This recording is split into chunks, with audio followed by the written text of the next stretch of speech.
Mais que s'est-il passé? Le jeudi 18 février, pour la première fois dans l'histoire du journal télévisé, Marie-Sophie Lacaro, la remplaçante de Jean-Pierre Pernaut n'a pas pu assurer son journal de 13h. Bonjour et bienvenue dans ce 13h. Mais nous n'allons pas passer beaucoup de temps ensemble, avait-elle d'abord dit avant d'ajouter, aujourd'hui, si est totalement inédit, nous n'allons pas pouvoir vous proposer votre journal de 13h. Selon les informations publiées par le Canard enchaîné et relayées par Pure Média ce mercredi 24 février, il semblerait que cet incident exceptionnel soit dû à une erreur humaine. En effet, tout serait parti d'un informaticien payé par un prestataire extérieur au groupe Bouygues. Celui-ci aurait donc décidé de lancer une mise à jour des serveurs information à 12h10, soit moins d'une heure avant le journal de 13h. Au moment de la panne, des techniciens ont bien tenté de faire appel au serveur informatique de secours.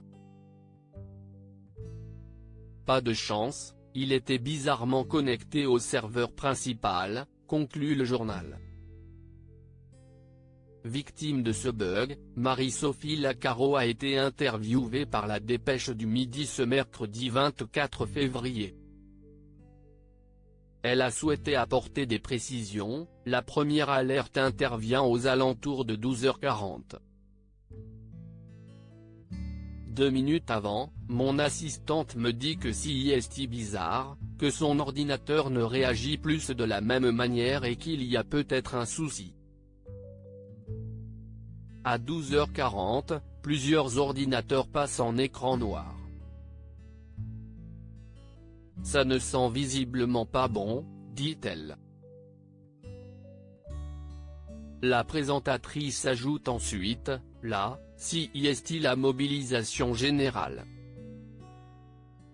Malheureusement, il n'y a rien à faire, nous subissons une panne. Au moment des faits, elle déjeunait avec Jean-Pierre Pernaut, présent dans les locaux ce jour-là. Pour la petite blague, je déjeunais avec Jean-Pierre juste après ce journal-là et si est lui le premier qui s'est amusé de ces gens sur les réseaux sociaux qui l'accusaient d'avoir piqué les clés ou les codes d'accès, confie-t-elle avant d'indiquer, je lui ai tout de même fait remarquer qu'à 33 ans, il n'avait jamais vécu cela. Jean-Pierre Pernaut pas étonné du bug suite à cette panne, Jean-Pierre Pernaut a immédiatement réagi avec humour. Ces propos ont été rapportés par Le Parisien, je ne suis pas étonné, dit-il avant d'ajouter, depuis le temps que ça devait arriver. On le disait. L'ancien présentateur phare de TF1 a présenté le journal durant 33 ans et a eu la chance de ne jamais subir ce genre de bug. Une situation qui a été tournée en dérision puisque même Julien Bugier, qui animait le journal sur France 2, a fait une petite blague, qui a créé une vive polémique, en souhaitant la bienvenue à nos nouveaux téléspectateurs, nombreux paraît-il aujourd'hui.